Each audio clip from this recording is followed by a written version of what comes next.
قل اتعبدون من دون اللہ، اے نبی ان سے فرماؤ کہ اللہ کے سوا ان کی عبادت کرتے ہو. یہاں پہ من دون اللہ کسے کہا اللہ نے؟ عیسیٰ اور ان کی ماں کو.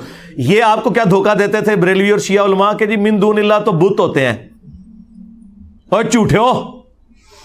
من دون اللہ ہر وہ ہستی ہے جو اللہ کے مقابلے پہ لوگ کھڑی کر دے، اس میں ان ہستیوں کا قصور نہیں ہے. یہاں پہ اللہ نے عیسیٰ ابن مریم اور ان کی ماں کو من دون اللہ کہا. کہتے ہیں ہاں ٹھیک ہے من دون اللہ والی بات آپ کی صحیح ہے، ہمارے بابوں نے ہمیں جھوٹ بولا تھا. اگلا بھی جھوٹ تھا ہم دسنے جڑا تسی بولو گے سانو پہلے ہی پتا ہے. کہتے ہیں دیکھیں یہاں تو ہے کہ تم عبادت کر رہے ہو عیسیٰ اور ان کی ماں کی، تو ہم تو دیکھیں بزرگوں کی عبادت نہیں کرتے، ہم تو کہتے ہیں وہ اللہ کے بندے ہیں. ہم کہتے ہیں اللہ کی اطاعت سے کرتے ہیں، ہم تو کبھی بزرگ کو سجدہ بھی نہیں کرتے، ہم تو اللہ ہی کی نماز پڑھتے ہیں. ہم نے اس کے جواب میں کیا کہا تھا؟ نہ پرانیاں گلاں، پرانے بہانے، پرانے بابے، اگے پڑھ. ما لا یملک لکم ضرا ولا نفعا، وہ ہستیاں عیسیٰ اور ان کی ماں جو نہ تمہارے نفع کے مالک ہیں نہ نقصان کے مالک ہیں.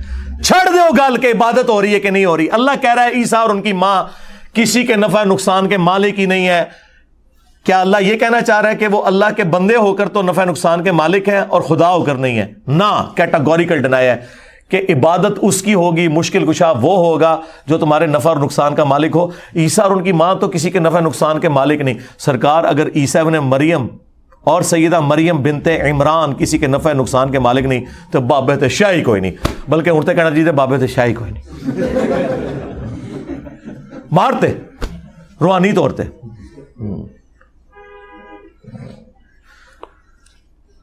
واللہ هو السمیع العلیم، اور اللہ ہی ہے سننے والا، علم والا. اوے جو ہر چیز کو سن سکے، ہر چیز کا علم رکھے، وہ صرف اللہ ہے.